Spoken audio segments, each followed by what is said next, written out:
All right, brunette millennial. Here's the thing, men genuinely don't think that women will be happy alone because they are not happy alone. Has anybody ever seen the statistics about how women who are single live longer than men who are single?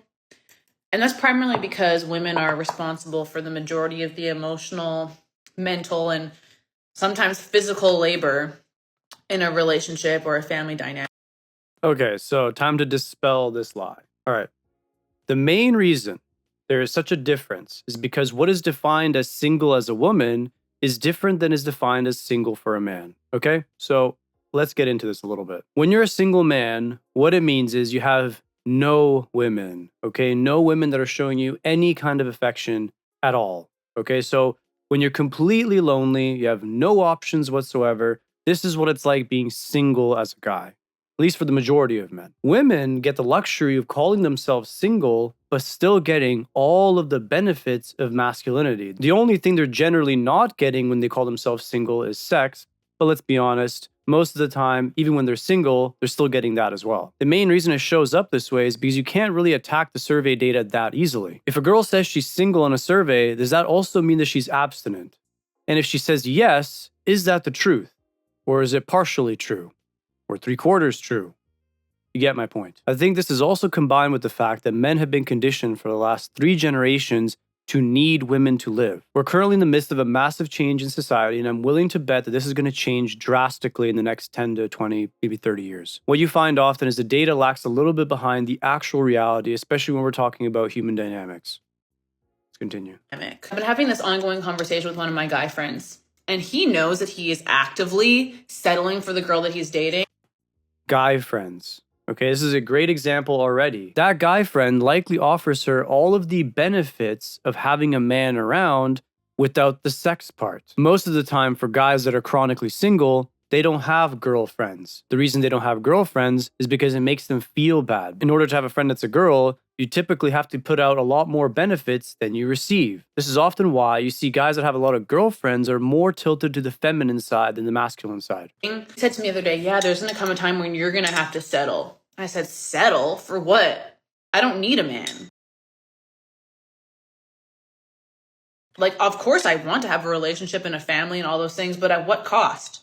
Like, we've all watched our mothers and our grandmothers slave away in these relationships for a man that doesn't really care about them or maybe was even settling. Men truly believe that women are unhappy if they're single. They are. And the data supports that. So, because they refuse to acknowledge the fact that they are a main reason why we are miserable. I love this so much, right? Because you always see the same pattern over and over and over again. The word salad is always different, but the pattern is always the same. It is never their own fault for being unhappy, because even when they are unhappy, it's obviously a man's fault every single time. We are miserable because of them. Even when they're single, it's a man's fault when they're miserable. Why we're miserable in relationships? Why do you think women are the ones who leave marriages? Because you guys are never satisfied. Because we're chronically unhappy with men who don't value us. The list of what it means to be valued is growing by the day, okay? Ick List is a perfect example of this. So it's not that we don't value you, it's that you think you're a little bit too special. That's the problem. Take us for granted, and who will admittedly and actively settle for us. No, thank you. This is what happens when women become too masculine in society. They want all the benefits of being a woman, and they also want all the benefits of being a man. They want a guy to be submissive to them and love them and not feel like they're settling, but they also want all of the benefits of the traditional man and the masculinity and all these things. And let's just be honest about it. These two things cannot exist simultaneously in the form that they want in the same man. Also, I just want to point out a minor detail. If you're going to go in a video and you're going to care so little, and this is your expression and how you're going to behave, no one can argue to me that this is feminine in nature or happiness. I don't care which words they decide to use, but I'll leave it at that. If you like this video, like and subscribe. If you want to see more of my private content, don't forget to check the link in the description below.